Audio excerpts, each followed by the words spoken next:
Aujourd'hui j'ai rendez-vous à Union Matériaux, donc nous allons voir leur proposition de plancher pour notre maison.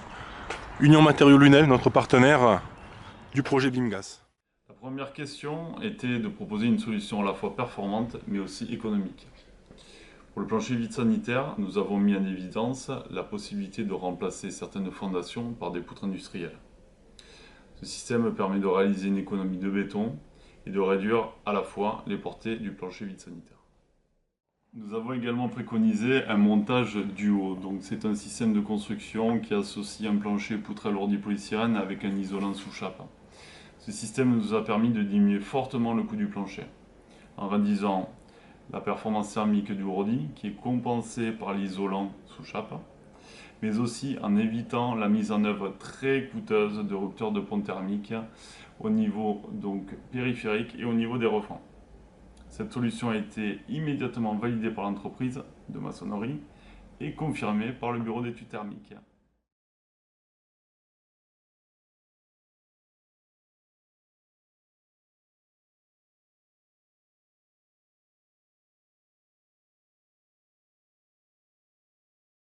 Nous venons de matérialiser dans les différentes entrées dans le vide sanitaire. Donc on voit ce sont les points rouges qui sont sur les murs. C'est là où il y aura donc les fameux cairons en forme de télévision, où une grille viendra devant. Et là les maçons sont en train de mesurer la largeur des poutres qui vont venir se poser sur les murs du vide sanitaire.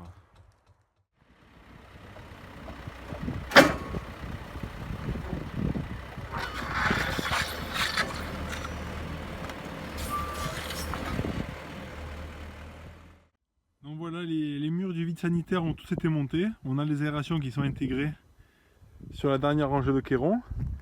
Ici nous sommes entre l'espace nuit, l'espace nuit qui est ici, et le séjour de la maison qui est ici.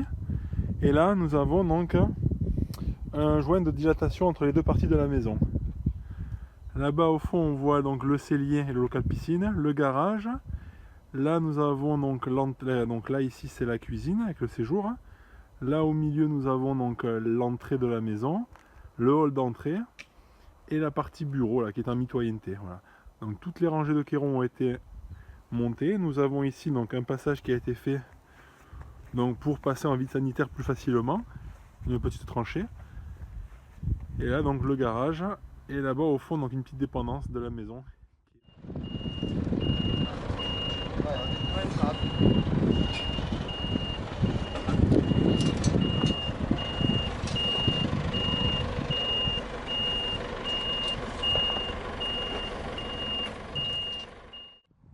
Bon, là, on vient de poser les poutres qui servent à repartir, à découper le plancher en 3 parties pour que ça fasse moins de résonnement quand on est dans la pièce en haut.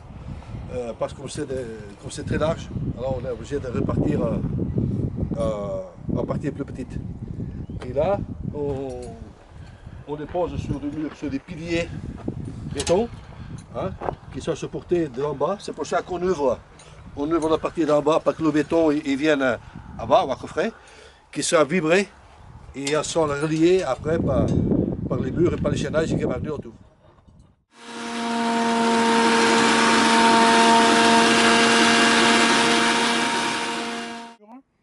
Donc du vide sanitaire, donc tous les trous des cairons, des parpaings ont été bouchés et un produit a été appliqué au pinceau par rapport à l'humidité. C'est pour éviter que l'humidité remonte sur les murs. Et au sol ici, nous avons un produit qui a été passé sur tout le sol. C'est un produit qui est destiné donc aux termites, pour éviter que les termites viennent dans la maison. Donc voilà, c'est un traitement qui a été fait au sol. Ça peut être fait sous forme de bâche ou de produit qui est pulvérisé, ce qui est le cas ici. Voilà. Donc voilà, ça y est, le plancher est posé. Nous avons toutes les poutrelles qui ont été posées. Les ourdis ont été également intégrés entre les poutrelles. Tout a été ferraillé et grillagé. Donc là, nous avons quelques petites particularités. Là, ici, on voit que l'on a la fameuse poutre là, qui vient soutenir donc, le plancher de la maison, du séjour. Il y a une poutre ici, une deuxième poutre là. Donc voilà, donc ces poutres ont été ferraillées. Là, bon, là, je suis avec Americo Martins. C'est possible de nous expliquer pourquoi est-ce que ça a été ferraillé au-dessus de la poutre, alors que déjà, bon, on a une poutre qui est dessous.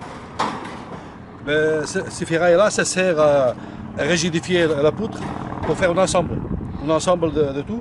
Et quand ça va être vibré, hein, quand on va coller, on va tout vibrer et s'ancrer de deux côtés et tout l'ensemble, ça peut rigidifier un peu les poutres et l'ensemble du plancher. D'accord, donc du coup, ouais, d'accord. Donc on a 4 fers qui passent au-dessus de la poutre, Ouais. et qui viennent donc rigidifier encore plus l'ensemble. Donc là, on voit également qu'il y a donc au-dessus de chaque poutre, il y a des petits fers qui ont été mis. On appelle les chapeaux. C'est les chapeaux? D'accord. On appelle ça les chapeaux. Quand c'est des poutres qui s'alignent, c'est des chapeaux droits, qui ont été calculés par le technicien. Et quand c'est des poutres en bout, Ouais, c'est des chapeaux tordus. voilà, Donc, on les voit ici aussi, là, voilà. Donc ici, on a mis un polystyrène pour le jeu de natation, pour séparer les deux parties. On va avoir une autre partie qui est aussi séparée parce qu'il y a des bois différents. Donc on a remis aussi un polystyrène pour la compression, pour la décompression. Et là-bas pareil, de l'autre côté. Donc elle est séparée en 3 morceaux là.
Donc voilà, ça y est, nous avons le plancher qui est totalement terminé.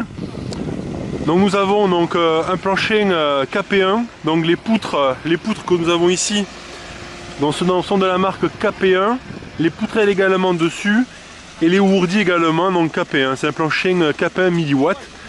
Le ferraillage, donc tout ce que l'on voit également associé au plancher, c'est de la marque donc Fimurex qui nous a déjà fourni donc les matériaux pour les fondations, les semelles pour les fondations. Et là ici nous avons les maçons qui sont en train de couler le plancher, donc avec également Unibéton qui nous avait fourni donc le béton pour les fondations de la maison.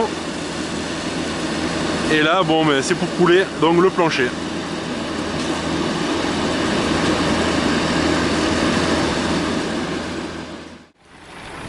Donc là nous vibrons le béton, c'est un appareil qui fait vibrer le béton et qui permet d'évacuer donc toutes les bulles d'air dans le béton.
pour l'été.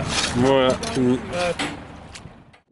Donc voilà, les deux planchers sont coulés, donc le plancher de la dépendance et le plancher de la maison. On voit là-bas donc le local technique, le cellier, le séjour, le bureau et la partie nuit qui est au fond. Voilà, donc tout a été coulé et là c'est en train de sécher actuellement.